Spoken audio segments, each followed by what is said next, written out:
Part two. Yeah, general staking of originals is not supposed to work. Whoever shot her pretty damn good. Uh, I know Damon was there with her when it happened. He was trying to kill her because he was pissed off that she planted her blonde ass in the middle of the bridge and caused all this to happen. And they got into a fight. And fortunately, Damon was able to duck and cover before he got shot full of wood. But they grabbed Rebecca and Damon made it out. They also went over to the house to Elena's house and they grabbed Stefan as well. They didn't realize though that Elena was in transition. So the priest is sitting there with her, trying to cut her up some meat to have. That whole thing, that whole scene with the meat on the plate, I'm like, I don't know about you, but that just seemed really like a page out of a B horror flick. Like completely contrived. Almost like they were trying to just totally blow out of proportion the whole, okay, we get that her emotions are going crazy. We get that her senses are off the chain. We get that she's seriously needing human blood right now to transition.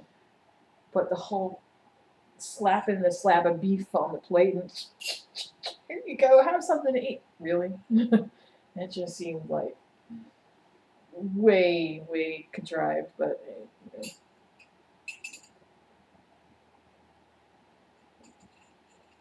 So the priest cottons on that there's something wrong with her, and they think that maybe she might be a vampire. And she tries to make a run for it, but they grab her outside. Tyler Klaus. Tyler Klaus, meanwhile, is upset because he had not intended on being stuck in Tyler's body for this long. Apparently, the deal that he made with Bonnie was that she would take his soul out of his body and put it in Tyler's just long enough for them to get rid of Alaric, and then he would slip back in and everything would be okay. I don't know when exactly this deal was made, but I'm getting the impression it was made a while ago. I don't know if it was before the desecration or after, but I'm definitely seriously getting the feeling that like this deal was made a while ago. What caught me by surprise was that when Bonnie was speaking of it, that she actually said it was a deal that the three of them made. So Tyler was in on this deal. And I don't even know why. I mean, he was the one that disappeared for all those months in order to get rid of the sire bomb. Why in the hell would he allow Klaus's soul in his body? That doesn't make much sense.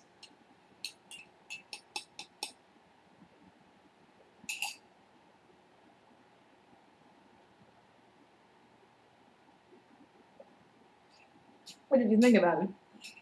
At the time, they were all a little bit desperate because they weren't sure which original bloodline that they came from. And now that we know for sure that it is Klaus dies, then every vampire on the show dies. Pretty much. Every single vampire on that show will die because they are all from Klaus's bloodline directly. Even Elena. So,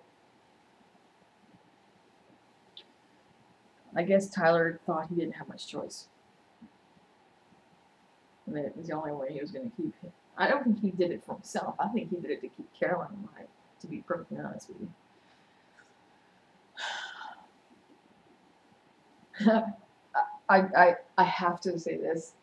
I never, well, I had to stop myself from really laughing when Klaus was going to leave town.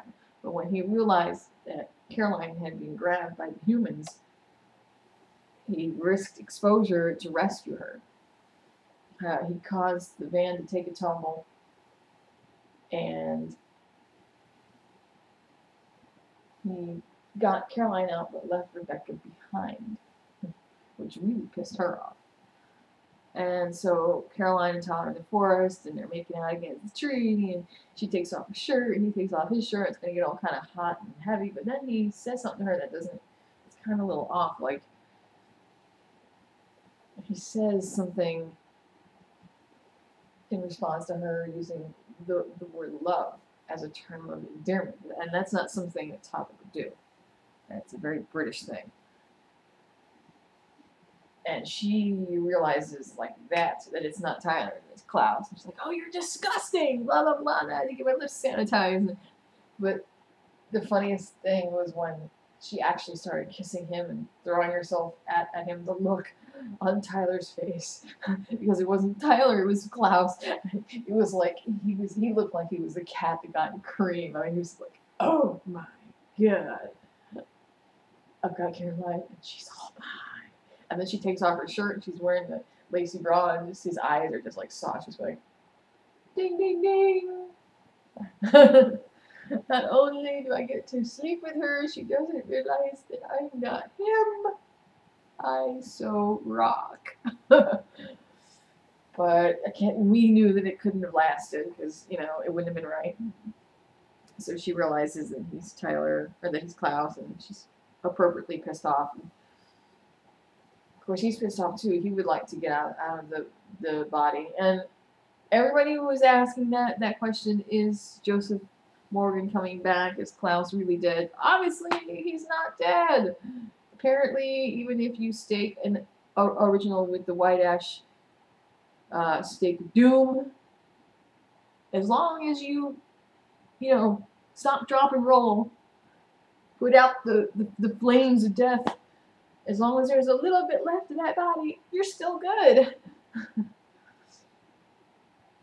To be honest with you, I don't think it had anything to do with the coffin being closed or the flames being snuffed out. I think Bonnie made sure the body would be preserved. I think that was part of the spell. So, part of the deal.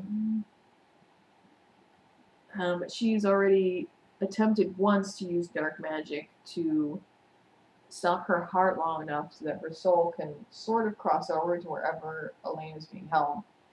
So at this moment, Elena, Rebecca, and Stefan are being held in, I guess one of the council members has a pig farm or something out in the middle of the country, and they're being held there in cages with vervain being blown in through vents via gas, so they can't move. And Elena's clock is ticking. She's at a point where she's got about 3 hours left to feed, or she's going to die. She's looking very, very pale and extremely deathly. She needs blood in a bad way, or she's going to fall asleep and she's not going to wake up. So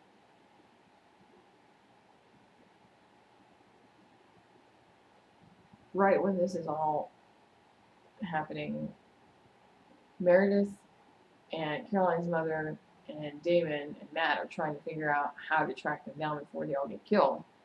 Matt, surprisingly enough, is the one to remind them all about the farm, and that's where they're probably at. I think if Matt hadn't said something at some point, Damon would probably have ripped his throat out because he was that pissed off.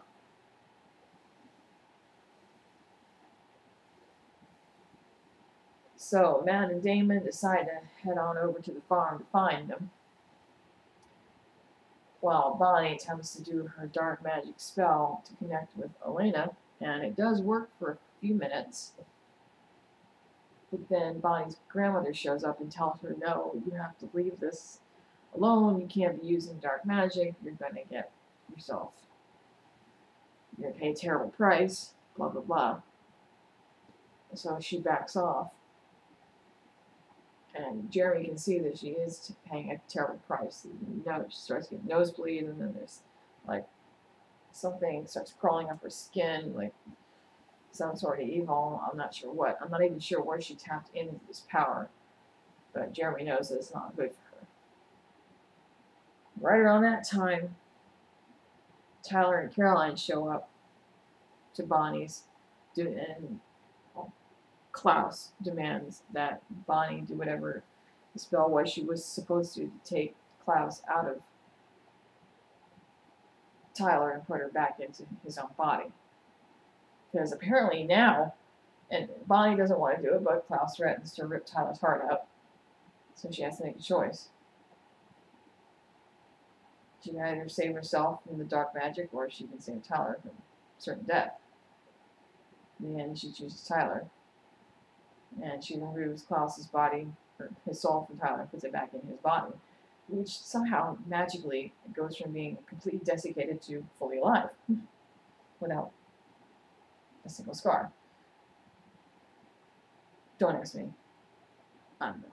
Apparently, the white ash state of death doesn't apply to Klaus. Or, actually, I think it does. I think the white ash state does apply to Klaus. I think Bonnie was protecting him. I don't know, maybe she worked some kind of spell to make sure that he didn't die. That's the only way that I can explain it. In the process of doing this dark magic spell, her ground appears again and tells her that, I told you, I warned you, now you're going to pay the price. And she paid it through her grandmother. Apparently her grandmother's spirit was destroyed, blackened, or something.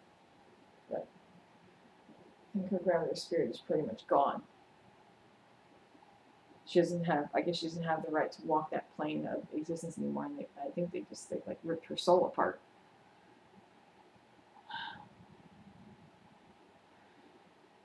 So Klaus is back in his rightful body, and since they're not sure if they can escape, but they know that Elena needs blood, Rebecca and Stefan concoct this.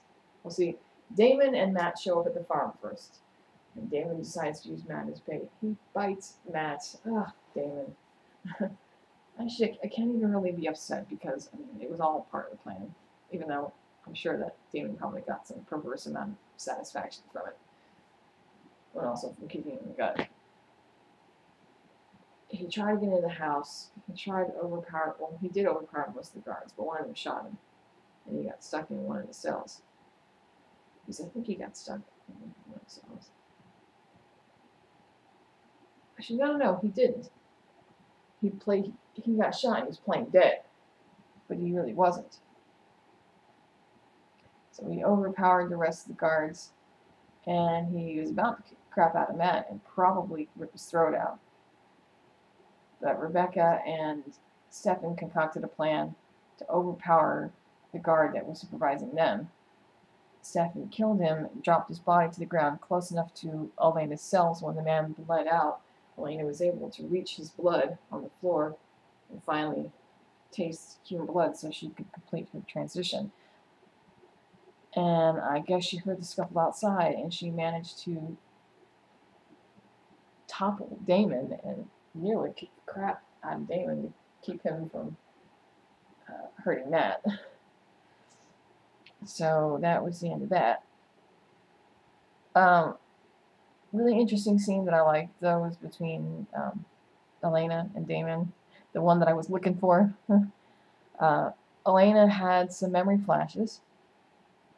She remembered the scene from season 2 of episode 8, Rose, when Damon came to her room that night and gave her her necklace back and told her that he loved her and that he couldn't be selfish with her and that his brother deserved her and he didn't, and then he made her he compelled her so she wouldn't remember. So she got that memory back, and she also remembered meeting him first.